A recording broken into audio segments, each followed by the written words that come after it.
November 8th, and Amazon have just emailed me with their Black Friday deals already. Black Friday is meant to be 3 weeks away. While investigating an old blog post on the Second Finance blog that I bought this year to see what would need updating, I found that JD Sports, for example, are also already advertising 50% off. So I'm here to let you know that Black Friday is dead, how to get a good deal any time of year, and what are the sales tactics that brands use to make us overspend. What's Black Friday? The day after Thanksgiving in the US is thought of as the first day for Christmas shopping. The actual date of Thanksgiving changes each year. It's the fourth Thursday of November, so the date of Black Friday will always be the fourth Friday of November. Knowing this might give you the opportunity to save up for an investment far in advance, or buy Christmas presents early. You have to start your research well in advance though to know if you're getting a good deal compared to other promotions running throughout the year. You only save money buying something in a sale if you were going to buy it anyway. 5 things to consider on Black Friday.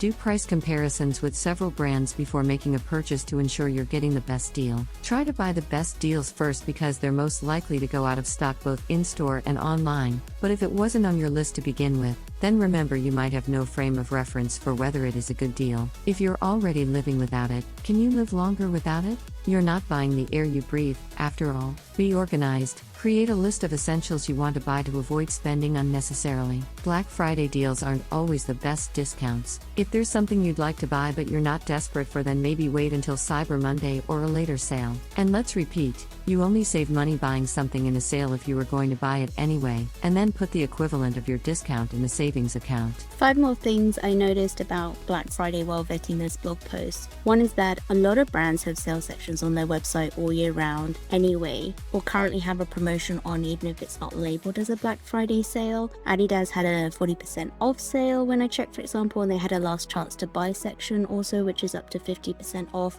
But of course that's all meaningless if you don't really need anything new anyway. Brands such as Office Shoes have outlets where they have stock reduced all year round also, so products with minor blemishes or sizes that are difficult to sell. A lot of the brands have gone out of business in the last few years, and these were big name fashion brands. It's tough to survive on the high street. These weren't brands with a minor presence online either. I'm hearing and seeing that a lot of people are looking to spend more on experiences these days rather than owning more things, and that certainly reflects myself and my friends at the moment that are on a drive to get rid of things on eBay we don't use or love anymore. We're much more likely to join together to buy tickets to an event or spend on travel to see each other in the first place than we are to spend on anything else. So notice on the shopping sites now, buy now, pay later is everywhere. If you want to pay later and it's not a mortgage, I can't think of anything on this world I would want to get into debt over rather than pay for it up front. As for fast fashion, I feel like a lot of consumers are getting a lot more conscious now about where their products come from and how they're made. So a very simple way to save money around Black Friday is just to avoid any brands that aren't sustainable, and that will greatly narrow the playing field. Let's talk about how to stop shopping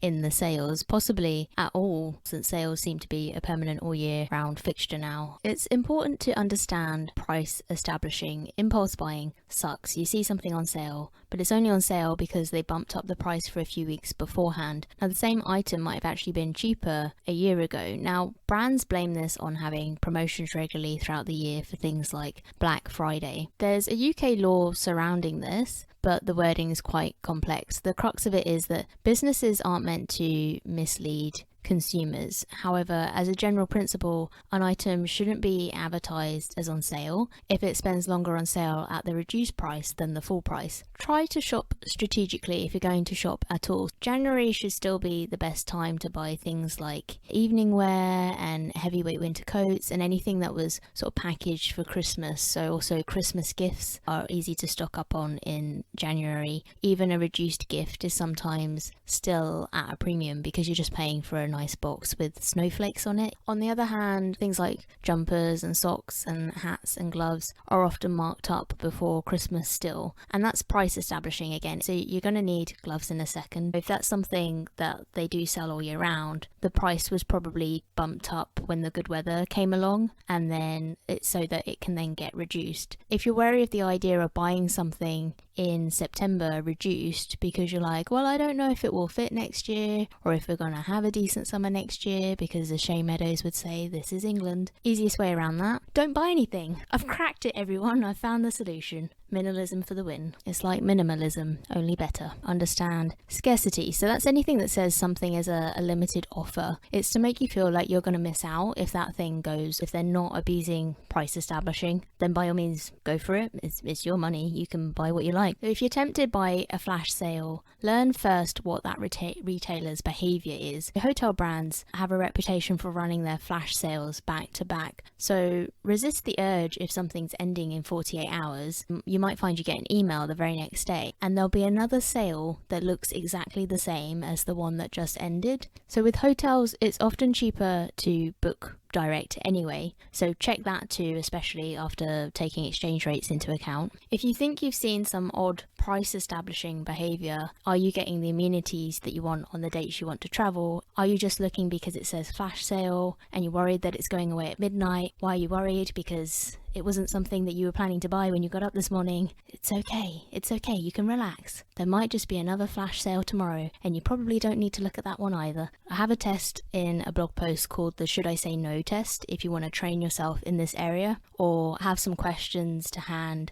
to challenge yourself if something's got to give and you've tried everything else when it comes to stopping impulse spending. I'll link to that. The next tip is don't touch inside shops. Touching releases endorphins. I'm still talking about shopping, by the way. So I mentioned this in a previous episode regards brands like Fever Tree, and if we can feel like the weight of something, it just communicates a message that something should cost more. It feels good to be tactile, but it also kind of draws us into our subconscious reaction to certain materials. The only way to not touch anything is to just shop wearing gloves after the whirligig of fun that has been 2020. If you're going to that extreme, maybe just don't go to the shops. I can send you a list of books to read instead if you want to stop shopping as a hobby, or things to listen to while out for a walk or out and about, or things to watch. Just tell me and I'll save you from yourself. You'll be fine. You'll be a true minimalist apart from all those library books. I'm not a minimalist,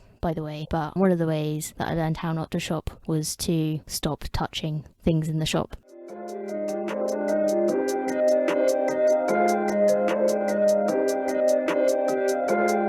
Don't you have an elsewhere to be?